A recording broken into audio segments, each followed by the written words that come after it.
Florida lawmakers have passed the most comprehensive agriculture-focused legislation in the state's history. Here's what you need to know and how it could affect you. SB 700 will deliver sweeping reforms that protect farmland from development, invest in agriculture education, provide agriculture disaster recovery resources, preserve private property rights, and is expected to have a long-term impact on the farming industry. It was championed by Commissioner of Agriculture Wilton Simpson. This bill is great news for agriculture, and it's great news for all Floridians.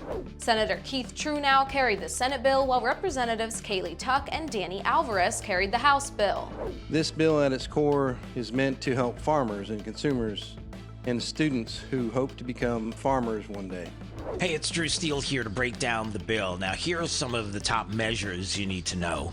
The bill aims to protect farmers from being denied loans due to environmental, social, and governance, or ESG policies. First of all, I'd like to commend Commissioner Simpson for standing up for the farmers and ranchers of our state.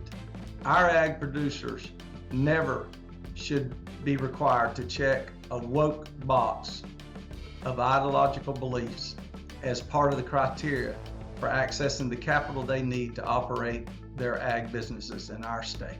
We found 6 of the largest banks in Florida are all still using ESG practices. They're telling us they're not, but if you go get their manuals and their lending practices, they clearly are. And so we are banning it.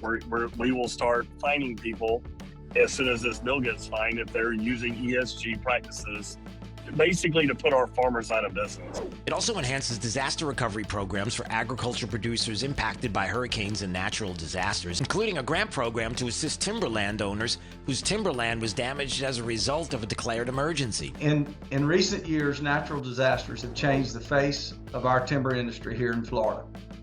The Farm Bill contains critical updates for the state's timber recovery program, which directly helps landowners clean up, replant, and get their working forest back into production. Another measure will ban the addition of non-water quality additives like fluoride to the public water supply.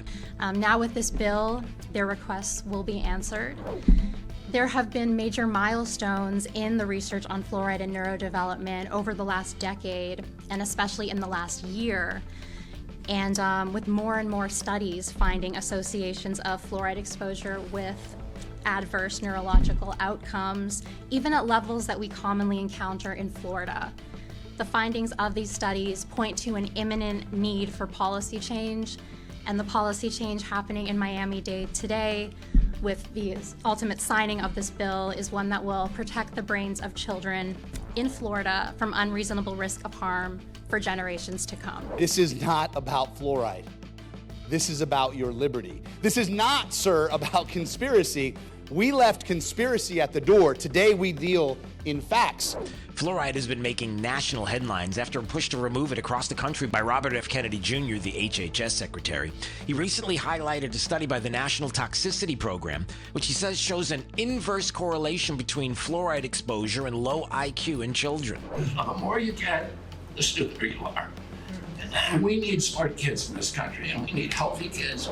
Another measure of the legislation focuses on honest labeling for plant-based foods by banning these products from being labeled as meat, milk, or poultry. The issue is making sure that the consumer just knows what they're buying. It's not necessarily trying to eliminate these plant-based products. We're just trying to say you got to tell the consumer what they're consuming. And it includes measures to support participation in FFA. That's the state's premier agriculture youth organization, and protects 4-H and FFA programs from zoning laws by ensuring programs can have agriculture facilities on school properties. That's huge, considering that we are approaching 70,000 students that are enrolled in ag education in Florida in our middle schools and high schools, and this legislation ensures that those students will have the opportunity to be in FFA and take part in some of our hands-on leadership and agriculture activities that we provide through our programs throughout the state. Other measures include a ban on the use of drones on or near agricultural lands, and it prohibits local governments from banning housing for legally verified agricultural workers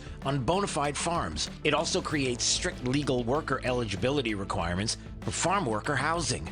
At its core, this bill is designed to support the continued success of Florida's agriculture community, protect the state's rich heritage, and help secure a strong future for generations to come.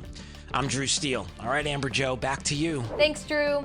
This bill has so many more measures to help our agriculture community. We have more information on our website, flvoicenews.com. I'm senior reporter Amber Jo Cooper for Florida's Voice.